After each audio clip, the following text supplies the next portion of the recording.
কাছে দূরে যে যেখানে আছেন সবাইকে স্বাগত জানাচ্ছি আমি সুলতানা রহমান। আজকে আমার তিনজন অতিথিকে নিয়েই সরাসরি লাইভে ঢুকলাম।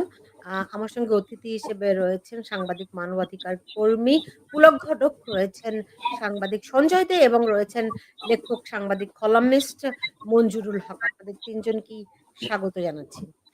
যখন এই মানে আলোচনাটি শুরু করছি তখন আমরা এর মধ্যে সবাই জেনে গেছি যে শীতলক্ষ্যায় পাওয়া গেছে অত্যন্ত সিনিয়র সাংবাদিক, প্রায় 5 দশক ধরে তিনি সাংবাদিকতা করছেন, অত্যন্ত ক্ষুরধর কলামিস্ট বিভুরঞ্জন সরকারের মরদেহ পাওয়া গেছে শীতলক্ষ্যায়। তার আগে তিনি একটি চিঠি লিখে গেছেন, যেটি তিনি উল্লেখ করেছেন তার শেষ চিঠি। তার সত্যি সত্যি শেষ চিঠি হয়েছে। অনেক রকম প্রশ্ন যে তিনি কি আত্মহত্যা করেছেন নাকি তিনি হত্যার শিকার হয়েছেন। হত্যা হতে পারে যে শারীরিকভাবে তাকে হত্যা করা একটি বিষয়, আবার হত্যা হত্যা হতে পারে একেবারেই মানে সিস্টেমেটিক হত্যাকাণ্ড। বাংলাদেশে যত ঘটনাই ঘটুক না কেন সবাই মিলে সাংবাদিকদেরকে দোষারোপ করে, ওই যে যত দোষ নন্দঘোষের মতো। কিন্তু একজন সাংবাদিক কত রকম সীমাবদ্ধতার মধ্য দিয়ে কাজ করেন, এটি আজকে বিভুরঞ্জন সরকারের কলামে কি উঠে আসেনি? তার মধ্য দিয়ে তার মৃত্যুর মধ্য দিয়ে বাংলাদেশের সাংবাদিকদের কি নিদারুণ পরিণতি, এবং সেই সাংবাদিক যদি হন হিন্দু তাহলে তার তো আর বোধহয় কোনো রক্ষাই নেই। সেই প্রশ্নটিই কি নতুন করে আসেনি? বাংলাদেশে বর্তমানে যেই ব্যবস্থা চলছে, যেই জঙ্গিপনা চলছে, যেখানে কোনো মানুষেরই কোনো নিরাপত্তা নেই, সেখানে সাংবাদিক হলে তিনি আরো নিরাপত্তাহীন। আর যদি সেই সাংবাদিক হন হিন্দু, তার অবস্থা বিভুরঞ্জন সরকারের মতোই কি নয়? এই প্রশ্নগুলোর আজকে জবাব খুঁজবো। সাংবাদিকের সীমাবদ্ধতা এবং কতখানি অসহায়ত্ব নিয়ে তারা জীবনযাপন করেন। একদিকে সরকারের দণ্ডমুন্ডু তাদের ঘাড়ের উপর ঝুলতে থাকে, অন্যদিকে মালিক পক্ষের নানান রকম চাপ, অর্থনৈতিক অসঙ্গতি, অর্থনৈতিক সংকট, সব মিলিয়ে কি ভয়াবহ হাত পা বাঁধা এক একজন সাংবাদিকের, এটি অনেকের পক্ষে কল্পনাও করাও প্রায় অসম্ভব। সেই বাস্তবতায় জনাব মঞ্জুরুল হক, আমি আপনার কাছে জানতে চাই আজকে বিভুরঞ্জন সরকারের মৃত্যু আমাদেরকে কোন ধারণা দিচ্ছে, কি প্রশ্নের জন্ম দিচ্ছে, বাংলাদেশের সাংবাদিকদের অবস্থাটাই বা কেমন? ধন্যবাদ। এই বিষয়টা নিয়ে আসলে বলতে গেলে সবচেয়ে বেশি কষ্টটা হয় যে নিজেদের যে অক্ষমতা, নিজেদের যে সীমাবদ্ধতা, সেইটিকে স্বীকার করে নিয়ে বলতে হয় যে আমরা কতটা অসহায় হলে এই ধরনের পরাজয়গুলো মেনে নিয়ে আমরা জীবনযাপন করি। আপনারা সবাই জানেন, যারা শুনছেন তারা জানেন যে পৃথিবীতে যখন বড় ধরনের যুদ্ধ হয় দুটি দেশের ভিতরে, সেখানে আহ, সবচেয়ে আহ, বিনা দোষে, বিনা কারণে সাংবাদিকদের মৃত্যু ঘটে। দুই পক্ষের কোনো পক্ষকে সমর্থন না করা নিরপেক্ষ একজন সাংবাদিক, তার কিন্তু মৃত্যু ঘটে এবং সেই মৃত্যুর জন্য কোনো পক্ষ দায় নেয় না। যেমন ধরুন যে গাজাতে গাজাতে এবছর যে 2 বছর ধরে যে স্টিম রোলার চলছে, যে এখন পর্যন্ত 55,000 60,000 মানুষের মৃত্যু হয়েছে, এখানে 6 জন সাংবাদিকের মৃত্যু হয়েছে। এই মৃত্যুর কোনো দায় কিন্তু ইসরায়েল সরকার বা হামাস কেউ নেয়নি। তারা মারা গেছে মারা গেছে। এবং এই দায়টা যদি এই ঘটনাটা যদি কোনো প্রতিষ্ঠিত মিডিয়া হাউসে হয়, সেই মিডিয়া হাউস তার আত্মীয়কে হয়তো কিছু ক্ষতিপূরণ দেয়। আর যদি প্রতিষ্ঠিত না হয় সেক্ষেত্রে কোনো ক্ষতিপূরণের প্রশ্ন আসে না। তো এই মৃত্যুটাকে, এই যে ধরুন আফগানিস্তানে মৃত্যু, এই যে ইয়েতে গাজায় মৃত্যু, ইউক্রেনে মৃত্যু, এই মৃত্যুটাকে আমার কাছে মনে হয় এই মৃত্যু এবং বিভুরঞ্জন সরকারের মৃত্যু, এই দুই মৃত্যুর মধ্যে আসলে মৌলিক কোনো পার্থক্য নেই। একটি হচ্ছে সরাসরি গুলি খেয়ে মরা বারফিল্ডে, আর একটি হচ্ছে যে প্রতি মুহূর্তে তোকে গুলি করে মেরে ফেলা হবে, প্রতি মুহূর্তে তোর কণ্ঠ রোধ করা হবে, প্রতি মুহূর্তে তোকে জেলখানায় নেওয়া হবে, 14 শিকে ভরা হবে। এইরকম যে প্রচ্ছন্ন এবং অপ্রচ্ছন্ন হুমকি, সেই হুমকির ভেতরে বসবাস করে একটা মানুষের তিল তিল করে মৃত্যু মুখে ধাবিত হওয়া, এই মৃত্যুটা এবং ওই মৃত্যুটার ভিতরে মৌলিক কোনো পার্থক্য দেখায় না। পার্থক্য এতটুকু যে ওইটি সরাসরি একটি বুলেটের আঘাতে মৃত্যু, আর এটি হচ্ছে তিল তিল করে মৃত্যু। এখন বিভুরঞ্জন সরকার ভেসে উঠেছেন মৃত্যু পরবর্তী অবস্থায়, আর এরকম ডজন ডজন সাংবাদিক এখনো ভাসতে পারেননি। মৃত্যু বিভীষিকা নিয়ে, মৃত্যু ভয় নিয়ে তারা তলিয়ে আছেন। তারাও যে কোনো এক সময় বিভুরঞ্জনের মতো এরকম ভেসে উঠবেন, হয়তো কোনো ফ্লাইওভারের নিচে, হয়তো কোনো নদীতে, হয়তো বা অফিস যাওয়ার পথে, হয়তো বা অফিসের মধ্যে, কিংবা নিজের বাড়িতে। তো সাংবাদিকদের জীবন বিপজ্জনক, এটা আমরা যারা সাংবাদিকতা শুরু করেছি সেই প্রথম থেকে জানি। কিন্তু সেই বিপদ কতটা বিপদ? সেই বিপদ একটা সময় ছিল যে যদি ওই সাংবাদিক কোনো গ্যাংয়ের কোনো নিউজ করে, সেই গ্যাংয়ের পক্ষ থেকে সাংবাদিককে হুমকি দেওয়া হয়। যেমন আপনারা ধরেন ভেনিজুয়েলা থেকে শুরু করে ল্যাটিন আমেরিকার অনেক দেশে মাফিয়া গ্যাং যারা ড্রাগ ড্রাগ পাচারকারী, তাদের বিরুদ্ধে নিউজ করলে তারা সরাসরি হুমকি দেয় এবং সাংবাদিকদেরকে হত্যা করে। তো সেরকম গ্যাং তো বাংলাদেশে নেই। বাংলাদেশে যেটা আছে সেটি হলো যে সরাসরি সরকার সাংবাদিকদের বিপক্ষে দাঁড়িয়ে যায়। সরকারের যে স্টাবলিশমেন্ট, সরকারের যে মেকানিজম, পুরো মেকানিজমটাই সাংবাদিকদের বিপক্ষে দাঁড়িয়ে যায়। সেই মেকানিজমের ভেতরে পুলিশ থেকে শুরু করে এভরিবডি আছে, সরকারের বিভিন্ন আহ, শাখা পোশাখা আছে, তথ্য মন্ত্রণালয় থেকে শুরু করে বিভিন্ন মন্ত্রণালয় আছে। এত দিক বিবেচনা করে এবং সর্বোপরি একটা সাংবাদিককে দেখতে হয় তার মালিক কোনপন্থী, তার মালিক বিদ্যমান প্রচলিত যে রাজনৈতিক শক্তিগুলো আছে সে শক্তিগুলোর কোন পক্ষ অবলম্বন করে, তাকে সেটাও বিবেচনা করতে হয়। সেটি বিবেচনা না করলে তার চাকরি থাকবে না। তো এত সবকিছু বিবেচনা করার পরে যে মানুষটি প্রতি মুহূর্তে মৃত্যুকে হাতে নিয়ে জীবনযাপন করে, সেই জীবনযাপনটা তো খুব নিষ্কণ্টক না, খুব সহজ না, এবং সেই জীবনযাপনটা কোনো লাক্সারিও না। সেই জীবনযাপনটা নিতান্ত সাদামাটা, নিতান্ত ঘরোয়া, একজন রিক্সা চালকের থেকেও কম আয়ের একটি সংসার চালানোর বাস্তবতা। এই ঢাকা শহরে একজন রিক্সা চালক ইচ্ছা করলে, একটু স্মার্ট হলে, সে মাসে 30,000 টাকা থেকে 40,000 টাকা আয় করতে পারে। কিন্তু একজন 50 বছরের অভিজ্ঞ সাংবাদিক, তারপরেও তার যদি হাউসটা যদি কোনো প্রতিষ্ঠিত গ্রুপের আন্ডারে না হয়, তাহলে সে হয়তো খুব বেশি হলে 40,000 টাকা বেতন পাবে, এর বেশি পাবে না। সেই টাকা দিয়ে তার সন্তানকে পড়াশোনা করাতে হয়, বিশ্ববিদ্যালয়ে পড়াতে হয়, ডাক্তারি পড়াতে হয়, বা উচ্চশিক্ষিত করতে হয়, নিজের জীবন চালাতে হয়, বাড়ি ভাড়া দিতে হয়। ঢাকা শহরে 15,000 টাকার নিচে কোনো 2 রুমের বাড়ি নেই। তো ডেফিনেটলি একটা মানুষ সাংবাদিক হওয়া মানেই হচ্ছে সে অভাব, অনটন, মৃত্যু, বিভীষিকা এইসবকে আলিঙ্গন করে নিয়েই তাকে সাংবাদিকতা করতে হয়। ঠিক এর বিপরীত দিকের যে চিত্রটি আছে, পয়সার উল্টো দিকের চিত্র, সেটি হচ্ছে এই দেশেই আবার এক ধরনের সাংবাদিক আছেন, তারা সোনার চামচ মুখে দিয়ে জন্মান নাই, কিন্তু একটা পর্যায়ে সোনার চামচ পেয়ে গেছেন। তারা বিভিন্ন দূতাবাসে বিভিন্ন মিটিং এ অ্যাটেন্ড করেন, তারা বিভিন্ন রাষ্ট্র নায়কদের সফর সঙ্গী হন, তারা তারা বছরে প্রায় 30টি বিদেশ ভ্রমণ করেন, তাদের বাড়িতে বিভিন্ন লাক্সারি সব পণ্য আসে, বিশেষ বিশেষ দিনে বিশেষ বিশেষ ডিপার্টমেন্ট থেকে তাদের বাড়িতে উপহারের ডালি আসে। এই যে বিশেষ সাংবাদিক শ্রেণী, এই বিশেষ সাংবাদিক শ্রেণী একটি ক্যাটাগরি মেনটেন করেন, আর আপামর যে সাধারণ সাংবাদিক শ্রেণী তারা একটি ক্যাটাগরি মেনটেন করেন। তো দুঃখজনকভাবে আমাদের বিভুরঞ্জন সরকার এই দ্বিতীয় যে ক্যাটাগরিটি, সাধারণ যে সাংবাদিক ক্যাটাগরিটি, সেই ক্যাটাগরিতে ছিলেন। এই যে তিনি বলেছেন দুঃখ করে যে আপনার লেখা এখন আর কেউ নেয় না, খায় না।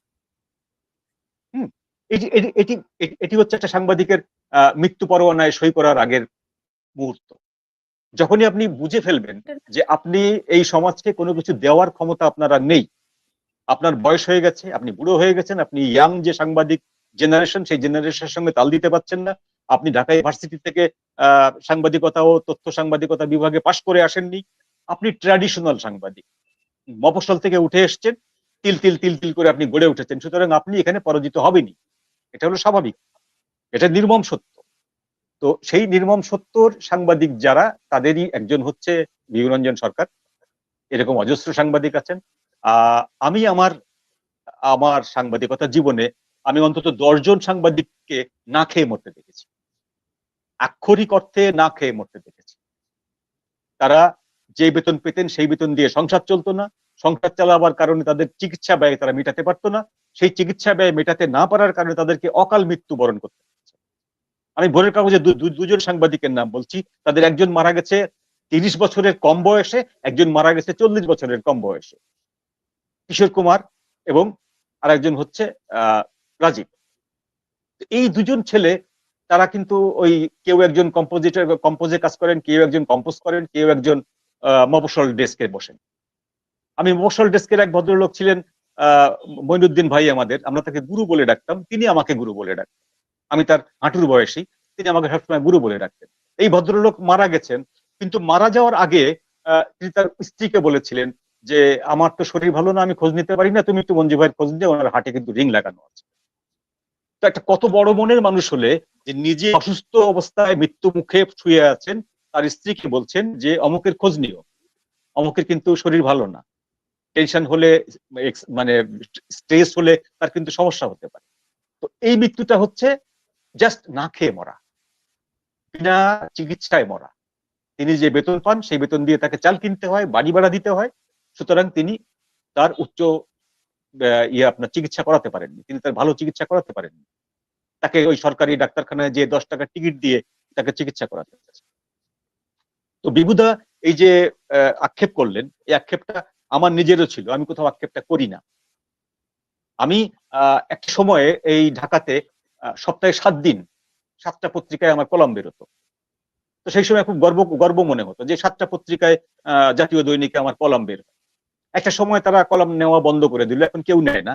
কিন্তু এখন আমার সেই গর্বের জায়গাটা নষ্ট হয়ে আহ পরাজিত হওয়ার গ্লানিটাও কিন্তু আমার কাছে আসে না। আমার কাছে মনে হয় যে যারা কলাম লেখাটা নেয় না, তারা আসলে নিতে পারে না, তারা আমাকে নিতে পারবে না বলে নেয় না, তাদের জন্য আমি বিপজ্জনক, সেই জন্যই নেয় না।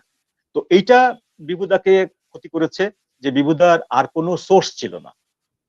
অন্য অন্য অনেক সাংবাদিকের যেমন বিভিন্ন সাইট সোর্স থাকে, বিভুদার কোনো সোর্স ছিল না। এরকম হাজার হাজার সাংবাদিক বাংলাদেশে আসেন যাদের কোনো সাইট সোর্স নেই, এই একটি মাত্র তাদের উপায়, সেটি হলো কলম পিষে খাওয়া।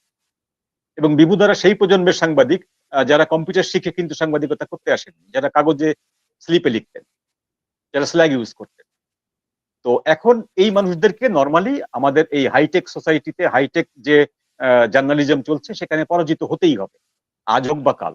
বিভুদা আজকে পরাজিত হয়েছেন, অনেকে পরাজয়ের লাইনে আছেন, আগামীতেও পরাজিত হবেন।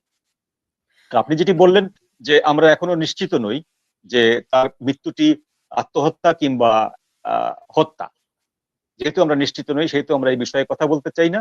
কিন্তু যেহেতু তিনি তার চিঠিতে একটি লাইন উল্লেখ করেছেন, আহ, এই যেখানে ছাপা হয়েছে তার চিঠিটি, তাদেরকে উল্লেখ করেছেন যে এটি আমার শেষ লেখা হিসাবে আপনারা ছাপতে পারেন। তো সেই তো ধরে নেওয়া যায় যে উনি নিজেকে নিজে শেষ করেছেন, কিন্তু এখন পর্যন্ত আমি যে ১ম এ যে প্রশ্নটি তুলেছিলাম যে এটি হত্যা নাকি আত্মহত্যা, হ্যাঁ? মানে ও মানে আমি এটা আত্মহত্যা বলতে রাজি নই। কারণ হচ্ছে গিয়ে আপনার সিস্টেমেটিক্যালি তাকে একটা মৃত্যুর দিকে ঠেলে দেয়া। দেখুন না, আপনি যে সেটি অন্য বিষয়, সেটি অন্য বিষয়। আমি তো সেটি আগেই বলেছি যে আপনি আহ, গাজাতে যে সাংবাদিকটি মারা যাচ্ছে সেটি মারা যাচ্ছে ডাইরেক্ট বুলেটের আঘাতে, আর বাংলাদেশে বা এই ধরনের তৃতীয় বিশ্বে যে সাংবাদিক মারা যাচ্ছে সেই সাংবাদিকটি মারা যাচ্ছে প্রচন্ড রকম সরকারি বেসরকারি বিভিন্ন মহলের চাপের উপরে নির্ভর করে, সেই চাপটাকে সহ্য করতে না পেরে তিলে তিলে মারা বুঝতে যাচ্ছে। পেরেছি। হুম। সঞ্জয় দে ধরুন আমি মানে মঞ্জু ভাইয়ের কথা অনুযায়ী আমি নিজে যখন বিদেশে আসি, তখন কিন্তু আমি জীবনে বহু হুমকি পেয়েছি। আমাকে হত্যার হুমকি পেয়েছি। আমার সন্তানকে কিডন্যাপ করার হুমকি পেয়েছি। অসংখ্য রকম হুমকি পেয়েছি। কিন্তু তাতে আমার ভয় লাগেনি। আমার ভয় লেগেছিল আমার যদি কোনো কারণে চাকরি চলে যায়, আমার যদি চাকরিটি না থাকে আমি কিভাবে জীবনযাপন করব? আমার অর্থনৈতিক সংকট কিভাবে আমি অভাব-অনটন কিভাবে পূরণ করব? আমার সন্তানের লেখাপড়া কিভাবে সেইখান থেকে বিদেশে আসা। সেই অর্থনৈতিক অনিশ্চয়তাটি অনেক বড় একটি অনিশ্চয়তা।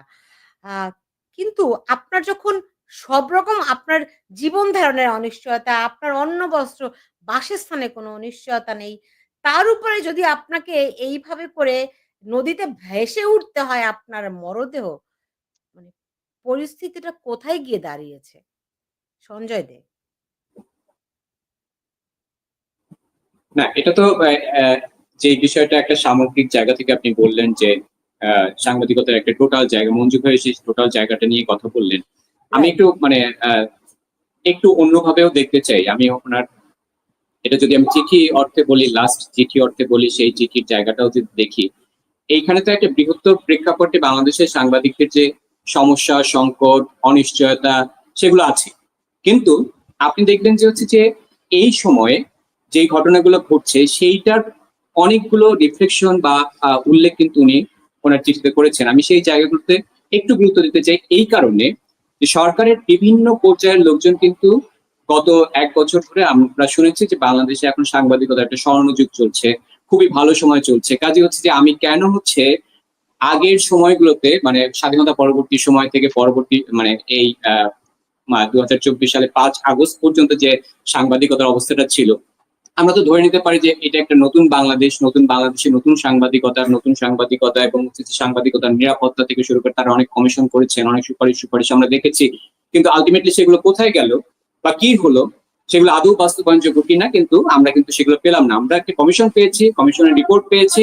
সেই রিপোর্ট থেকে কিন্তু আমরা আসলে একজন সাংবাদিক যিনি হচ্ছেন 71 বছর বয়সে, তাকে মেঘনা নদীতে ভেসে উঠতে দেখছি। এটা ফলাফল হচ্ছে আমরা পাচ্ছি এইটা, মানে যেটা আসলে আমি জানি না যে হচ্ছে যে এইরকম খুবই প্রবীণ একজন সাংবাদিক আসলে এই কাজটা করেছেন, মানে এর আগে কখনো ঘটেছিল কিনা আর কি।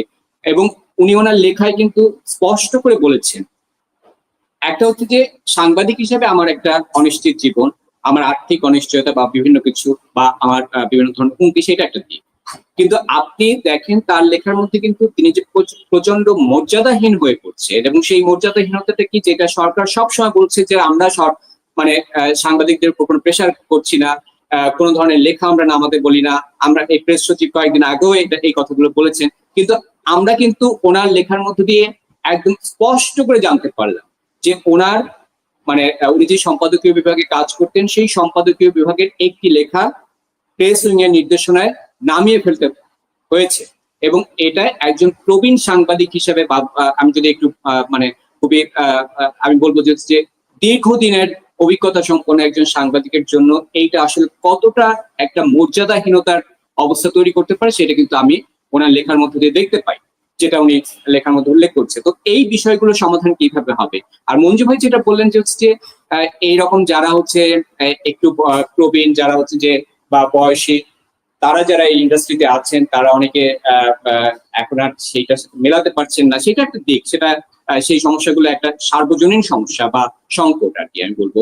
কিন্তু আপনি দেখেন যে বাংলাদেশে এই মুহূর্তে যারা হচ্ছে যে মধ্যবয়সী সাংবাদিক বা হচ্ছে যে একটু পেশাগত জায়গায় যাদের 10, 15, 20 বছর 25 বছরের অভিজ্ঞতা আছে, এইরকম অসংখ্য সাংবাদিক এখন চাকরিহীন।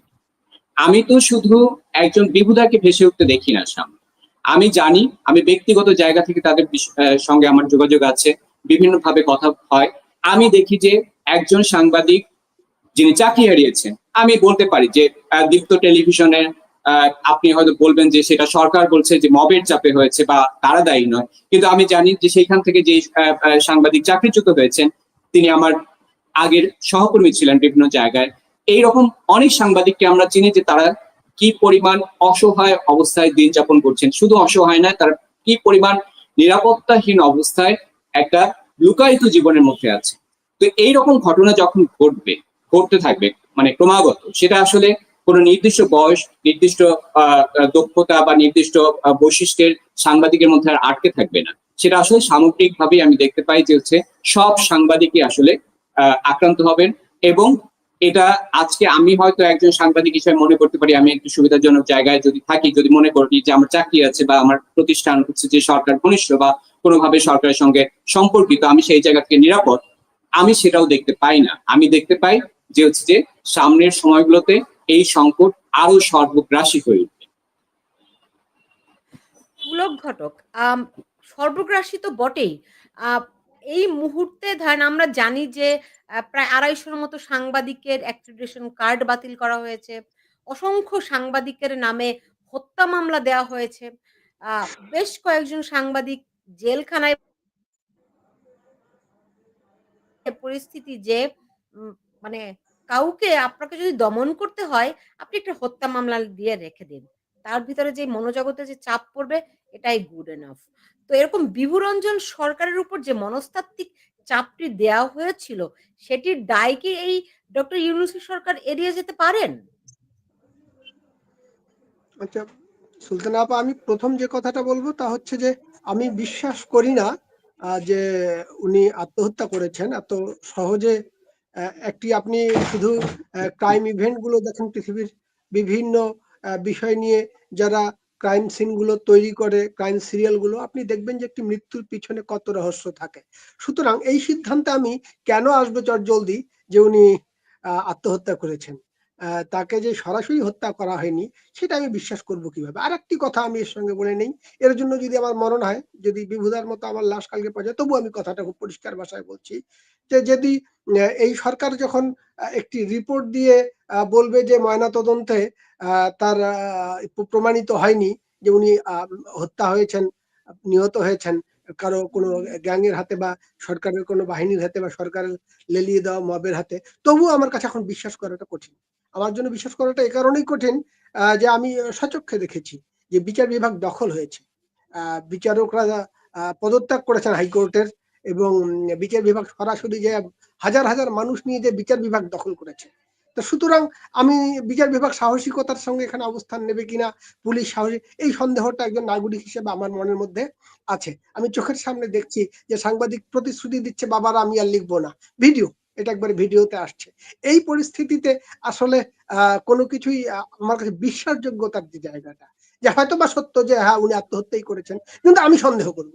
আমার ধারণা প্রচুর নাগরিকের মনের মধ্যে এই সন্দেহটা তৈরি হতে পারে। এই যে সন্দেহ, এই সন্দেহের কারণে আপনি কতজন নাগরিককে মেরে ফেলতে চান, মারবেন, কিন্তু ভাই আমি সন্দেহ করব। আমি এই শফিকুল আলম যখন বলেন প্রধানমন্ত্রী প্রধান উপদেষ্টার প্রেস সেক্রেটারির চেয়ারে বসে যে আপনার এইগুলো মব, আপনারা যাকে মব বলেন আমি তাকে মব বলি না, আমি এদেরকে প্রেসার গ্রুপ বলি। তো এই যে হত্যাকারী গ্রুপগুলোকে যখন সরকারের প্রধান উপদেষ্টার কার্যালয় থেকে স্বীকৃতি দেওয়া হচ্ছে প্রেসার গ্রুপ হিসেবে, সুতরাং আগামীকাল যদি আমি কোনো এইরকম ট্রায়ালের মধ্যে পড়ে যাই যে পুলক ঘটক ধরা পড়েছে অমুক জায়গায় ধরে পিটিয়ে মেরে ফেললো, আমি, আপনারা নানাজন নানা ধরনের ব্যাখ্যা দিবেন, তৈরি করবেন, হয়তো বা অনেকেই লিখবে, বন্ধু বান্ধব তা আছেই, কিন্তু একটি কথা আমি বলে দেই যে শফিকুল আলম আমার ওই মৃত্যুর জন্য মবের হাতে দায় মুক্ত কিভাবে হয়।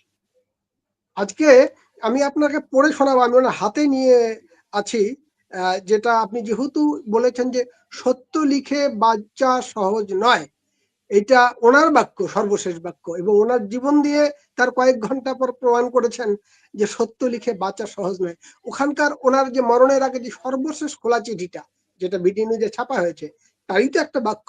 আমি একটু বিস্তৃত একটু অংশ পড়ে শোনাই।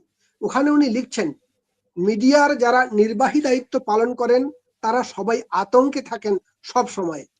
কখন না কখন কোন খবর বা লেখার জন্য ফোন আসে, তুলে নিতে হয় লেখা বা খবর।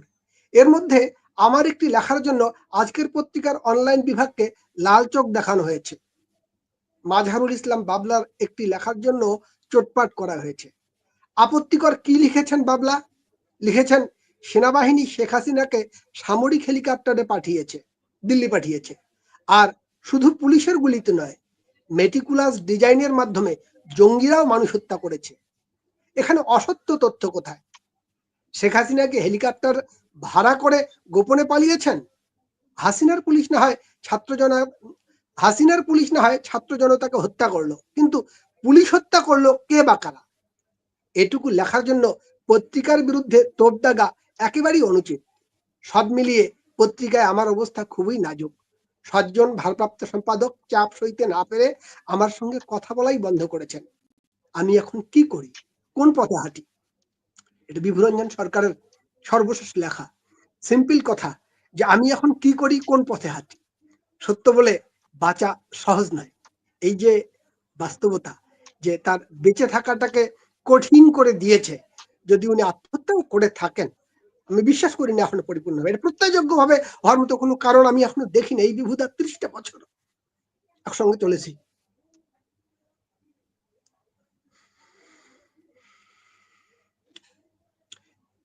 জীবনের 30টা বছর বিভিন্ন ভাবে বিভূদার সঙ্গে আমরা টাচে আছি।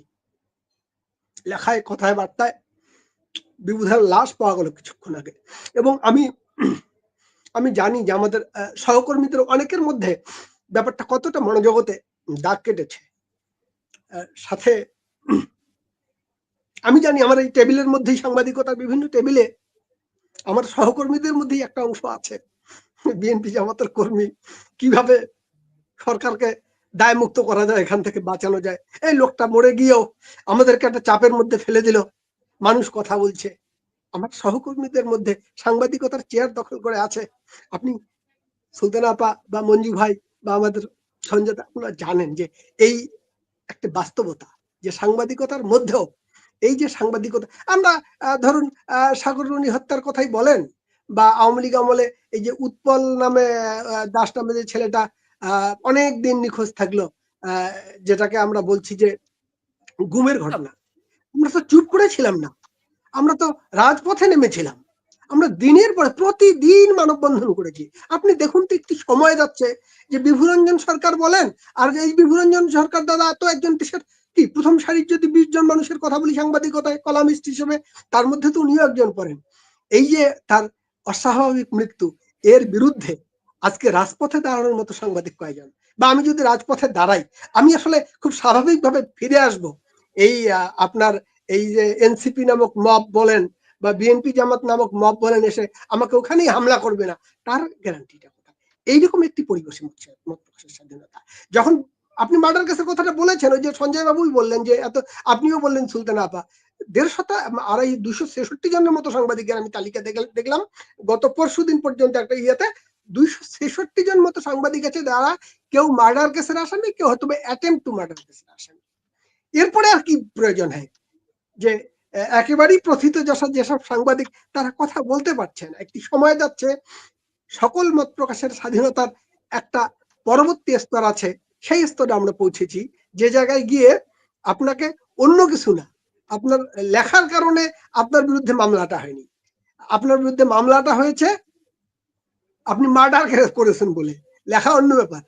লেখার কারণে আপনার ভুল লিখেছেন, তার জন্য আপনার বিরুদ্ধে একটা মামলা দিয়েছে, এটা একরকম জিনিস। কিন্তু না, তা না, আপনাকে একটা মার্ডার কেসে ঢুকিয়ে দিয়েছে। তারপরে ওই যে ইন্টারন্যাশনাল ক্রাইমস ট্রাইব্যুনাল যেটা আছে, সেখানকার মামলায় ঢুকিয়ে দিয়েছে, আপনার বিরুদ্ধে মৃত্যুদণ্ডের ঝুলানো হয়েছে। এই এই এই বাস্তবতার মধ্যে সাংবাদিকতা আছে। এটা হচ্ছে চূড়ান্ততম অবস্থা, যখন আমাকে বারবার জোর করে বিশ্বাস করতেই হবে গোয়েবলসের বাক্য, শফিকুল আলমদের বাক্য, যে আমি চূড়ান্ত রকমের প্রেস ফ্রিডম দিয়েছি, স্বাধীনতা দিয়েছি, এবং এটা যদি বিশ্বাস না করো তবে তুমি মরবে। মানে ওই সত্যজিৎ রায়ের বাবা, ওনার নাম কি, বিশিষ্ট ছড়াকার, প্রখ্যাত ছড়াকার, ওই যে ভয় করো না তোমায় আমি মারবো না, হ্যাঁ মনে আছে কবিতা? সত্যি বলছি, মানে যদি আবার তাকে তার এই আশ্বাস বাণী যদি আমি বিশ্বাস না করি, তাহলে কিন্তু কামড়ে দেবে।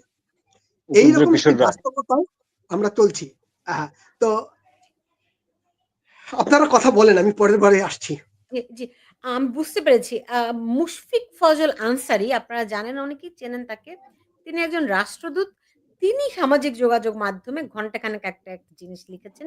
আমি একটু আপনাদেরকে প্রথম কটা লাইন শোনাতে চাই। হতাশা, দুঃখবোধ, অতৃপ্তি আর পরিবর্তিত বাস্তবতার ভার সইতে না পেরে সাংবাদিক বিভুরঞ্জন সরকার শেষবারের মতো একটি লেখা লিখে মেঘনা নদীতে ঝাঁপ দিয়ে নিজের জীবন অবসান করেছেন। মঞ্জুরুল হক 1000 মাইল দূরে থেকে তিনি মনে করলেন যে পরিবর্তিত পরিস্থিতির ভার সইতে না পেরে নদীতে ঝাঁপ দিয়েছেন বিভুরঞ্জন সরকার। সরকারের এটা রাষ্ট্রদূত। আমি খুব বেশি অবাক হইনি। পুলকদা একটু আগে বলছিলেন যে তিনি বিশ্বাস করেন না, এরকম বিশ্বাস না করা মানুষের সংখ্যা অজস্র, যে বিশ্বাসযোগ্য না, বিষয়টি আসলে বিশ্বাসযোগ্য না। একটা মানুষ যখন 50 বছর ধরে সংগ্রাম করে, পরাজিত হয়, আবার সংগ্রাম করে, আবার উঠে দাঁড়ায়, আবার পরাজিত হয়, আবার উঠে দাঁড়ায়, সেই মানুষটি একেবারে পরিণত বয়সে তার মেয়েটি যখন একটি চাকরি পেয়েছে, সেখানে তার রেজাল্ট নিয়ে ঝই ঝামেলা যেটাই হোক, সেটি হয়তো একসময় কেটে যাবে। ছেলেটিকে চিকিৎসা করাচ্ছেন, ছেলেটি উচ্চশিক্ষা নিয়েছে, এই সময়ে এসে একটা মানুষ পরাজিত হয়ে আত্মহত্যার পথ বেছে নেবেন, এটা ঠিক মানানসই মনে হয় না। আবার আমি এই ব্যাপারটাতে অবাক হই না যে বাংলাদেশের সাংবাদিকদের পেছনে অলিখিতভাবে অদৃশ্যভাবে অজস্র মৃত্যু পরোয়ানা ঝুলছে। নট অনলি সাংবাদিক, বাংলাদেশের সাধারণ মানুষের পেছনেও অদৃশ্য মৃত্যু পরোয়ানা ঝুলছে। অজস্র মানুষের পেছনে, হাজার হাজার লাখ লাখ মানুষের পেছনে মৃত্যু পরোয়ানা ঝুলছে। এটাতেও আমি অবাক হচ্ছি না এই জন্য যে যে দেশে তার প্রাক্তন প্রধান বিচারপতিকে হ্যান্ডকাপ পরিয়ে আদালতে তোলা হয়, হ্যান্ডকাপ পরানোটা এটা একটা রুলস এর মধ্যে পড়ে, আবার হ্যান্ডকাপ না পরানোটাও একটা রুলস এর মধ্যে পড়ে। পৃথিবীতে বহু দেশ আছে যেখানে অপরাধীকে, মানে সম্ভাব্য অপরাধীকে আদালতে দাঁড়িয়ে থাকতে হয় না, তাদেরকে বসার জন্য চেয়ার দেওয়া হয়। বাংলাদেশে চেয়ারের ব্যবস্থা নেই, দাঁড়িয়ে থাকতে হয়। কারণটা হচ্ছে যে বাংলাদেশের আদালতে এখন পর্যন্ত 200 বছরের যে ব্রিটিশ গোলামি, সেই গোলামির যে যে কন্টিনিউশন সেটা কিন্তু বহাল রয়েছে। আমাদের বিচারপতিরা যারা যখন অবসর গ্রহণ করেন তখন তারা এই ব্রিটিশ আইনগুলো পরিবর্তনের তাগিদ অনুভব করেন। যখন তারা চাকরিতে বহাল থাকেন তখন একবারও কিন্তু এই তাগিদটি অনুভব করেন। প্রত্যেকটা ডিপার্টমেন্টে আপনি যখন দেখবেন যে কোনো পুলিশের আইজি যখন অবসরে যান তখন তিনি পুলিশের ভেতরকার সংস্কারের প্রয়োজনীয়তা অনুভব করেন এবং পত্রপত্রিকায় বিবৃতি দিয়ে বলেন পুলিশের এই আইন সংস্কার করা উচিত, ওই আইন সংস্কার করা উচিত, এটা ব্রিটিশদের নিবর্তনমূলক আইন। আদালতেরও একই অবস্থা। কিন্তু যখন তিনি পারেন, যখন তার হাতে ক্ষমতা, তখন তিনি কিন্তু কাজটি করেন না। তো আমি ওই জন্য অবাক হচ্ছি না যে দেশে একজন প্রধান বিচারপতিকে তিনি যে রায় দিয়েই না থাকুন, বিচারপতির কোন রায় কিন্তু সব শ্রেণীর মানুষকে সন্তুষ্ট করে না। বিচারপতির চাকরিটা এমন একটি আনফরচুনেট জব যে ওইটি আপনাকে দুই শ্রেণীর মানুষকে আপনি কোনোভাবেই সন্তুষ্ট করতে পারবেন না। তো আপনাকে কোন এক শ্রেণীর মানুষের বিপক্ষে যেতে হবে। তো যেখানে বিচারপতিকে আদালতে এখন ধরেন আমরা কাঠগড়ায় উঠতে হয় হ্যান্ডকাপ পরে, সেখানে একটা সাংবাদিকদেরকে কোনো অজুহাত লাগে না। আপনি কি লিখেছেন কি লেখেননি ওটা না, আপনাকে আমার পছন্দ না, আপনি আমার ঘরানার না, আপনি আমার মতাদর্শের না, সুতরাং আপনার উপরে আমি মব ভায়োলেন্স করতে পারি, আপনাকে আমি ভোগান্তিতে ফেলতে পারি, আপনার নামে মামলা হতে পারে, আপনার নামে খুনের মামলা হতে পারে। এই যে আপনি 260 জন বা 262 জনের কথা বলছেন, এই 260 জন 62 জনের কাউকেই তো আদালত প্রমাণ করতে পারবে না যে এরা খুনের আসামি, কিন্তু মামলা তো দিয়ে রেখেছেন। প্রমাণ করতে পারুক আর না পারুক, প্রমাণ হওয়ার আগে যে আপনার যে শাস্তিটা সেটা তো আপনাকে ভোগ করতে হচ্ছে। তো এই অবস্থায় আমি মোটেই অবাক হচ্ছি না যে শুধুমাত্র বিভূরঞ্জন দাস না, এরকম অনেক অনেক সাংবাদিকের পেছনে, অনেক মানুষের পেছনে, অনেক বিরুদ্ধ মতের পেছনে মৃত্যু বিভীষিকা ছায়ার মতো হচ্ছে। সঞ্জয় দে, আমরা বাংলাদেশের এরকম একটা বাস্তবতায় দাঁড়িয়ে থেকেও অনেক প্রথিতযশা সাংবাদিককে দেখছি যে এই সরকারের ভূয়সী প্রশংসা করছে। মানে তাদের এই অবস্থানের কারণটা কি? এই সরকারের পক্ষে এরকম কট্টর অবস্থান তারা কি করে নিচ্ছে, কিসের ভিত্তিতে নিচ্ছে এবং তাদের উদ্দেশ্যটা বা কি? সঞ্জয় দে, আপনার এই প্রশ্নের জবাব কিন্তু আসলে মুশফিক ফজল আনসারী যে স্ট্যাটাস দিয়েছেন ওটার মধ্যেই আছে। সেটা হচ্ছে যে আমরা এই সময়ে যেটা দেখতে পাচ্ছি যে একভাবে সাংবাদিকদের একটা অংশ খুবই প্রচন্ড অনিশ্চয়তা, আতঙ্ক, নিরাপত্তাহীনতা, ইভেন চাকরিচ্যুতি, মামলার আসামি, সাইবার হত্যা মামলার আসামি, এইসব জায়গায় যেমন আছেন একটা বড় অংশের সাংবাদিক রয়েছেন এবং তাদের কথায় কথায় হচ্ছে যে বিভিন্ন ধরনের ট্যাগ দিয়ে তাদেরকে আক্রমণ করা হচ্ছে, আক্রমণের লক্ষ্যে পরিণত করা হচ্ছে। তেমনি আবার একদল সাংবাদিককে দেখবেন যারা হচ্ছে কোনো ধরনের যেটাকে বলে আমি সাংবাদিকতার যতটুকু জানি সেই জায়গার নীতি, নৈতিকতা, আদর্শ কোনো কিছুই তারা ধারণ করছেন না এবং তারা এক ধরনের মানে কি বলবো উগ্র সমর্থন, এটা আসলে সাধারণ সমর্থন না, সরকারের প্রতি এক ধরনের উগ্র সমর্থন আমরা তাদের মধ্যে দেখতে পাই আর কি। আপনি যে পরিবর্তিত পরিস্থিতির ভার উনি বলছেন যে বইতে না পেরে বিভূতা ঝাঁপ দিয়েছেন, সেই পরিবর্তিত পরিস্থিতি আসলে কি সেটাও তো ওনাকে ব্যাখ্যা করতে হবে। সেই পরিস্থিতি কিন্তু হচ্ছে যে আমরা বিভূতার লেখার মধ্যেও দেখতে পাই। একটা তো আমি বললাম যে হচ্ছে তাকে চাপ দিয়ে কিভাবে তার লেখা নামানো হয়েছে সেটা নিয়ে তার যে আত্মদহন সেটা দাদা বললেন আর কি। আমি ওই অংশে কিন্তু আরো একটা সিগনিফিকেন্ট অংশ রয়েছে যেখানে আমরা দেখতে পাচ্ছি তিনি ইঙ্গিত করছেন যে তার নামটি হিন্দু বা হিন্দু পরিচয়ের কারণে তার মেয়েকে হেনস্থা হতে হয়েছে 5 আগস্টের পরে, শুধু এই কারণে তার থিসিস পেপার গ্রহণ করা হয়নি। এবং তাকে হয়তো উনি লিখছেন যে তাকে হয়তো এমন কোনো জায়গায় বদলি করা হবে যেটা আসলে খুব খারাপ একটা বা সাধারণ একটা জায়গা, সেটা হতে পারে। তার ছেলে বুয়েটে পাশ করার পর চাকরি পাচ্ছে না, উনি বলছেন যে এটা কি ওর নামের জন্য কিনা, শুধু ওর নামের জন্য কিনা। তো এইটাই তো হচ্ছে পরিবর্তিত পরিস্থিতি। তো সেই পরিস্থিতির ভারে তো আসলে সবাই সবসময় আসলে এটা কতদূর পর্যন্ত বহন করতে পারবেন, যেখানে তার একেবারেই জীবিকার প্রশ্ন, তার একটা পরিবার চালানোর প্রশ্ন, সেইখানে তার অসহায়ত্ব। আসলে একটা মানুষ আসলে মুখের কথায় তো কখনো হচ্ছে যে আপনি জীবিকা টিকে রাখতে পারবেন না বা একটা পরিবার মেনটেন করতে পারবেন না। তো এই ভারে ওনার কথা অনুযায়ী যদি বলি যে ঠিক এই ভারেই, এই পরিবর্তিত পরিস্থিতির কারণেই একজন বিভুরঞ্জন সরকারকে আসলে, যদি আমি আত্মহত্যা বলি, সেই আত্মহত্যার পথ বেছে নিতে হয়েছে।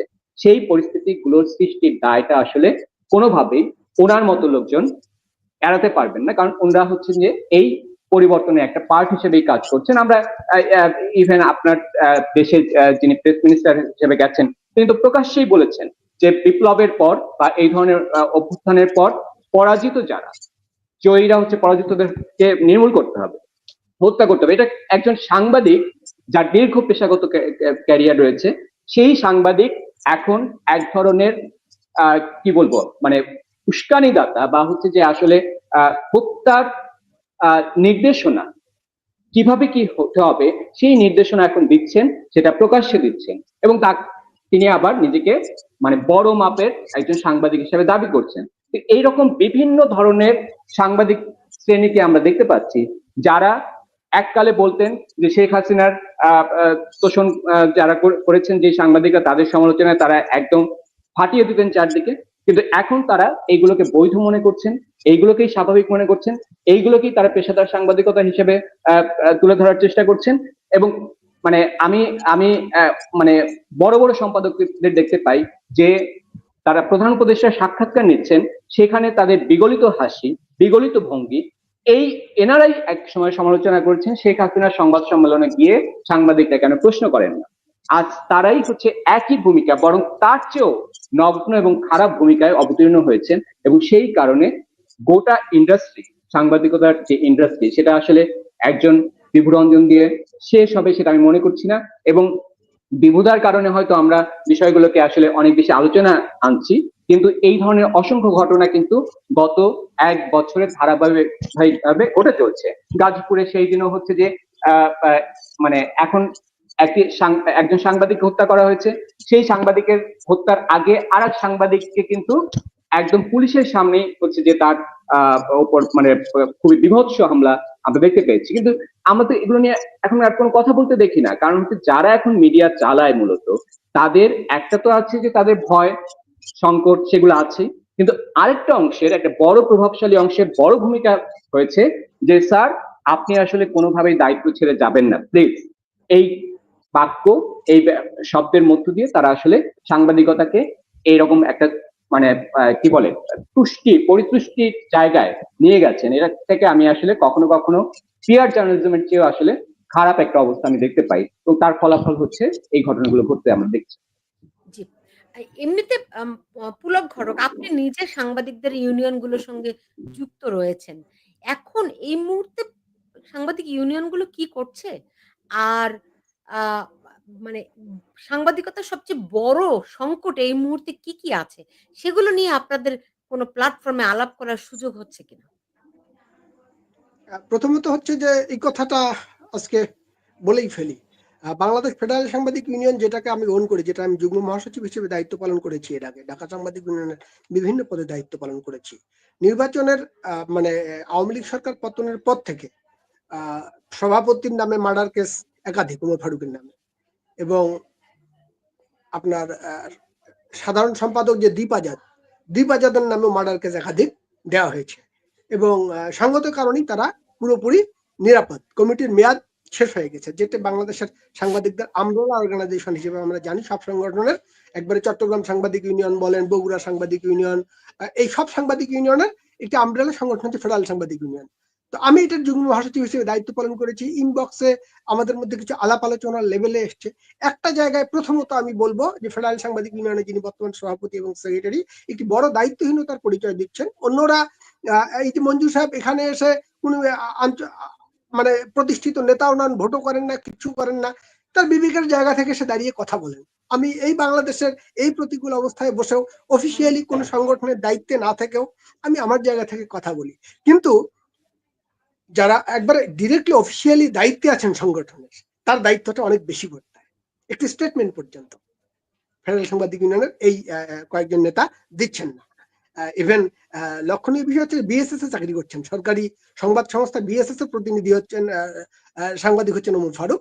আজকে এই কথাটা আমি কখনোই বলতে চাইনি, এবং বিভিন্ন সময় আজ এমন একটা সময় এসছে যে এদেরকে অ্যাকাউন্টেবল না করলে আমরা নিজেরাও অপরাধী হয়ে যাই। ওমর ফারুক বিএপিউজের যে পদটা, মানে যে ব্যানারটা, এটা ওনার পকেটে রেখেছেন, ওনার সোফার নিচে। উনি সময় মতো বের করে পরিচয় দেবেন, এবং উনি এটাকে একটা সেফ গার্ড দিচ্ছেন। বিএপি যে সভাপতি আমাকে অ্যারেস্ট করলে তো একটা সমস্যা হবে, অতএব উনি দায়িত্বও ছেড়ে দিচ্ছেন না। আমরা চাপ দিয়েছি তাকে, আমি ব্যক্তিগতভাবেও তাকে একাধিকবার চাই আপনি যদি দায়িত্ব ছেড়ে না দিতে পারেন, অন্যরা দায়িত্ব পালন করুক। দায়িত্ব পালন করার কারণ আপনার মেয়াদও শেষ হয়ে গেছে, আপনি দায়িত্ব পালন করেন, আপনি মেয়াদ উত্তীর্ণ কমিটি নিয়েই কাজ করেন, আমি আপত্তি করবো না, এই কথা আমি বলেছি। কিন্তু আপনি যদি দায়িত্বটা পালন করতে না চান, ইউ শুড রিজাইন, এবং আপনি অবশ্যই কমিটি গঠন করা উচিত। ওমর ফারুক এটা শোনেননি। দীপাজাদ বলে আমি পদত্যাগ করেছি, কিন্তু বাস্তবে আবার এই পরিচয়ে বিভিন্ন জায়গায় ওঠা বসাও করেন বলে আমাদের কাছে তথ্য আছে। এটা হচ্ছে একটা দিক। আর একটা হচ্ছে যে বিএনপি জামাতের একটি অংশ আছে সাংবাদিক ইউনিয়নের।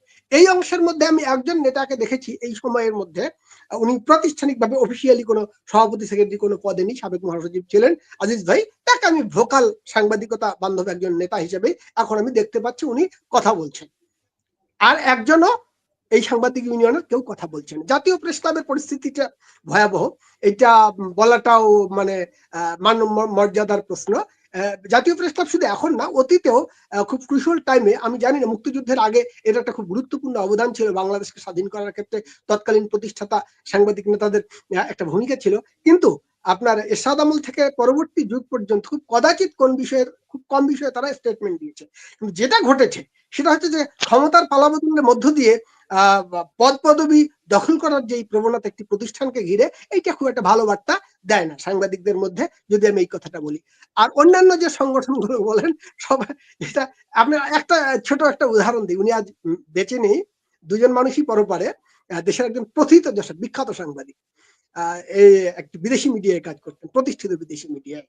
তো উনি এরশাদ সাহেব ওই কোর্টে হাজিরা দিতে যাতায়াত করে স্বৈর শাসনের পতনের পরে, ওনাকে একটি প্রশ্ন করেছিলেন এরশাদ সাহেবকে, যে একবারে তিক্ত জেনুইন প্রশ্ন ছিল। উত্তরে এরশাদ সাহেব যে কথাটা বলেছেন এটা খুব প্রণিধানযোগ্য। উনি প্রশ্নের ধারে কাছে না গিয়ে ডিরেক্টলি বললেন, ভাই আপনি যে আমার কাছ থেকে এই এত নিয়ে গেছেন, এটা থেকে আপনার বাড়ির কাজটা হয়েছে? আর কিছু লাগলে বলেন, আমি অমুককে বলে দেবো, আপনাকে দেবে। তখন কিন্তু এই 90-এর দশকের দ্বিতীয় পর্যন্ত এত ক্যামেরা মাইক এগুলো ছিল না। একবারে অনেক সাংবাদিকের সামনে এসেছে, আমার বিশিষ্ট সাংবাদিককে বলে দিলেন যে আপনি যে আমার কাছ থেকে টাকাটা নিয়ে গিয়েছিলেন, এত টাকা এসেছিলেন, ভাই এটা দিয়ে আপনার হয়েছে কিনা। এটা একবারে বিশিষ্ট পরিণত সাংবাদিক, তার নামটা আজকে মারা গেছেন উনি, আমি বলে করি না। তো এইটা হচ্ছে যে এই মানুষটি নিজের মত প্রকাশের স্বাধীনতা বা সাংবাদিকতার স্বাধীনতা ওখানে বিসর্জন দিয়ে এসেছেন। এটা হচ্ছে বিসর্জিত মত প্রকাশের স্বাধীনতা তার কাজের মধ্য দিয়ে। এই নেতৃত্বের মধ্যে, আমাদের সাংবাদিকতার মধ্যে বিসর্জিত মত প্রকাশের স্বাধীনতা আছে, যেটা আমরা নিজেরা নিজেদেরকে বিসর্জন দিয়ে ফেলেছি ওটা নিয়ে এসে। আরেকটি বলেন যে সাংবাদিকতার আজকে বিভুদার লেখার মধ্যে ব্যাপারটা আছে যে অমুক প্লট পেয়েছে আমি পাইনি। এই যে বোধটা তার মধ্যে তৈরি হওয়া, এটা মানসিক গোপনীয়তা, এবং এইটা যে সাংবাদিকতা একটা এফেক্ট করেছে, এটা তার প্রমাণ। কিন্তু যে ওনার মতো মানুষও বলছে যে আমি কোনো সুযোগ সুবিধা পেলাম না, এবং তার মধ্যে একটা আফসোস আছে, এটা বোঝা যায় তার লেখার মধ্যে। কিন্তু প্রশ্ন হচ্ছে এই যে সাংবাদিকতাটাকে এই জায়গায় নিয়ে গেছে, যে কিছু মানুষ প্লট পেয়েছে এবং এটা যে সাংবাদিকতাকে ক্ষতি করছে, এটা আমাদেরকে দেখিয়ে দিচ্ছে এটা কতভাবে হয়েছে। বঙ্গবন্ধুর আমলে আপনার নিহত সাংবাদিক পরিবারগুলো না, সিরাজউদ্দিন হোসেন সহ। দেখুন পুলক ঘটক, আমি একটু ইন্টারাপ্ট করছি আপনাকে এখানে। প্লট বরাদ্দের ব্যাপারটি কোটা ভিত্তিক আছে, রাইট? সাংবাদিকদের জন্য একটা পার্সেন্টেজ আছে। এখন আপনারা প্লট দেয়া বলতেই যদি বুঝেন যে এটি পুরস্কার দিচ্ছে, ব্যাপারটা কিন্তু তা নয়। এটি অধিকার, আমি কি তাই তাই না? বলেছি? না, না, না, আমি না, কি তাই বলেছি?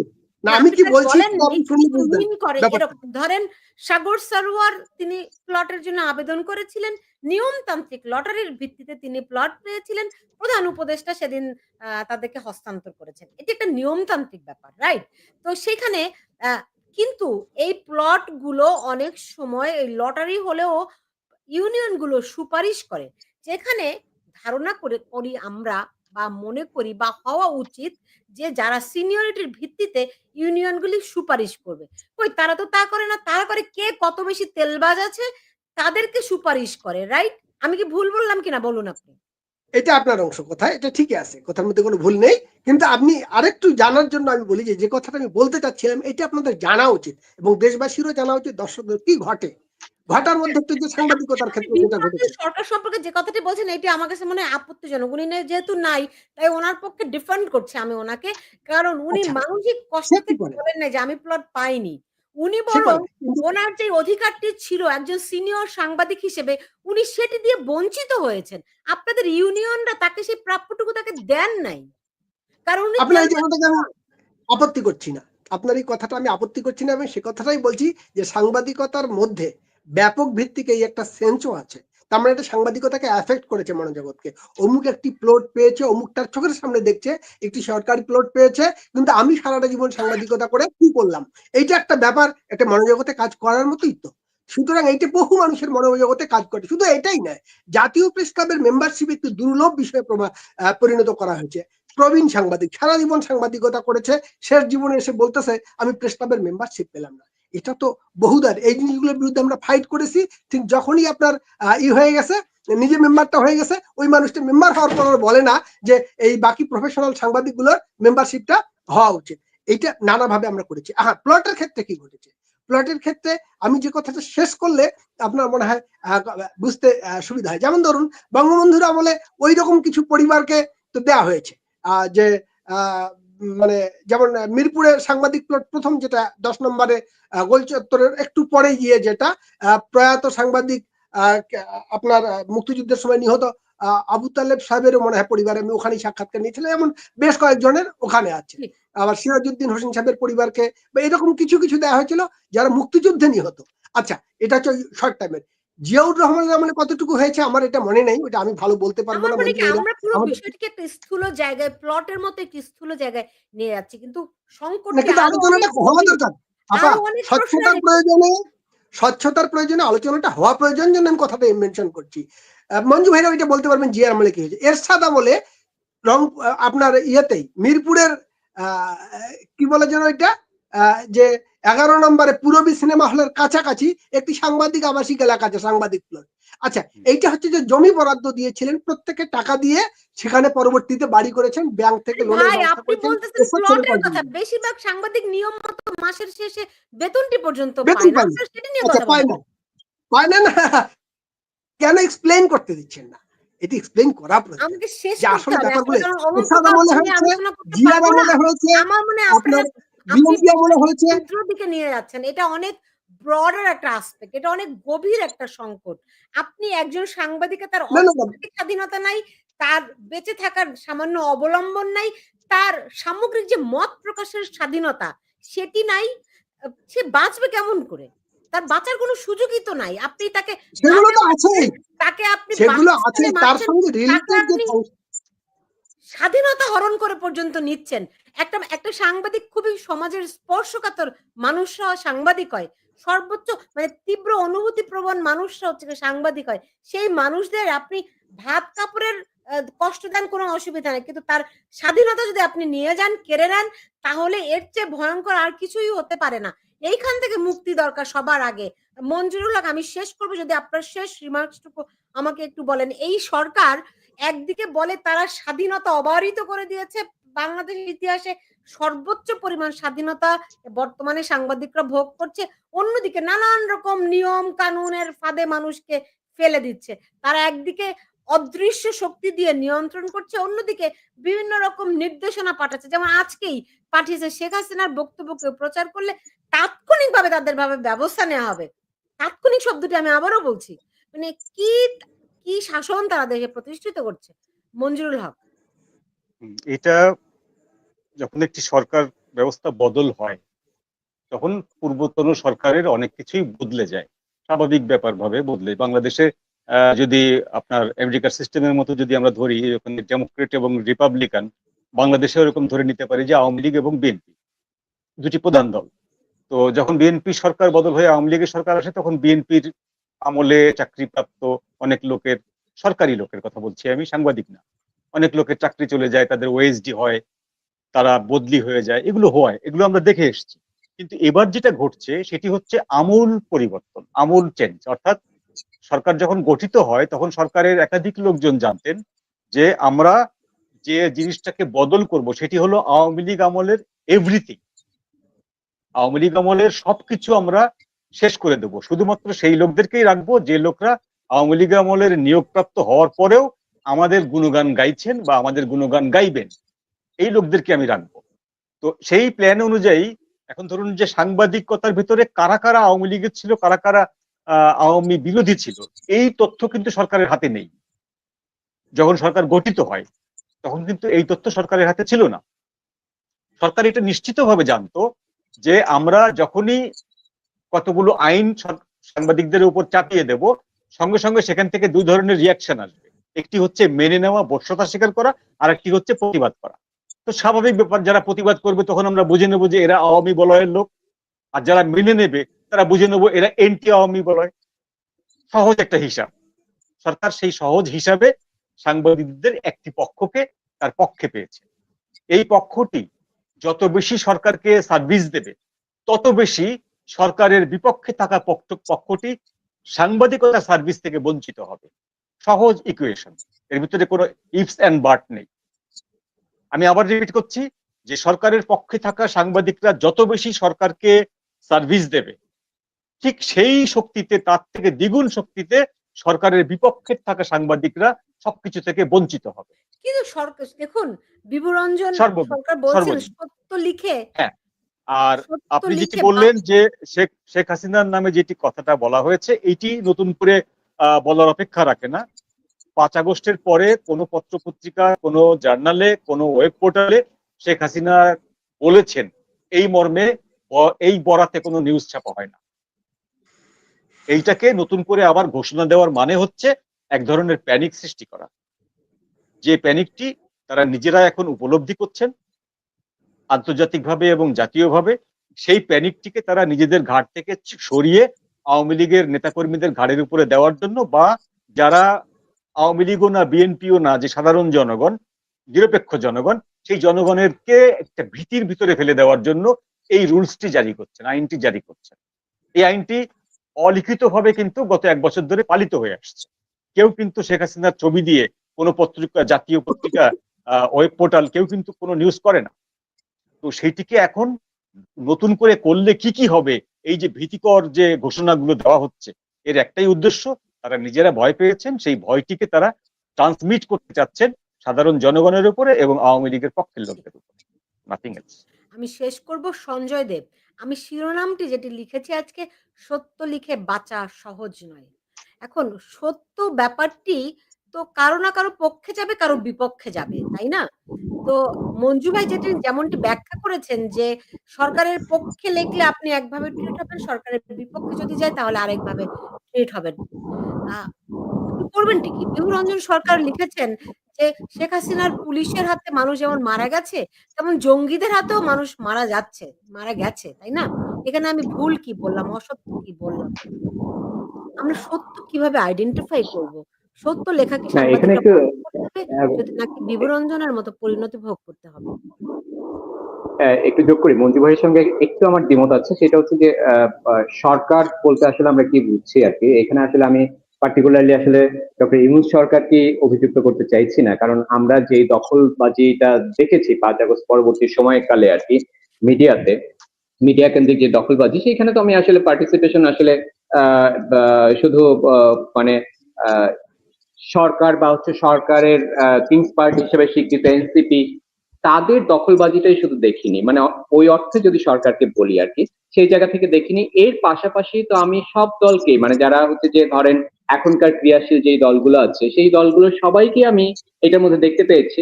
এবং আলটিমেটলি আমরা বোধহয় একটু একটু সংকটের জায়গা তৈরি করছি ওই জায়গা থেকে, যে আমি বলছি যে সরকারের এন্টি যারা তারাই আসলে আওয়ামী লীগ পন্থী। বিষয়টা এইরকম ভাবে ঘটছে না, বিষয়টা এমন ভাবে ঘটছে যে আমি আসলে কোনো সংবাদই চাই না, মিডিয়া আসলে কোনো সংবাদ দেবে না, মিডিয়া আসলে পিআর করবে, এই একটা জায়গা।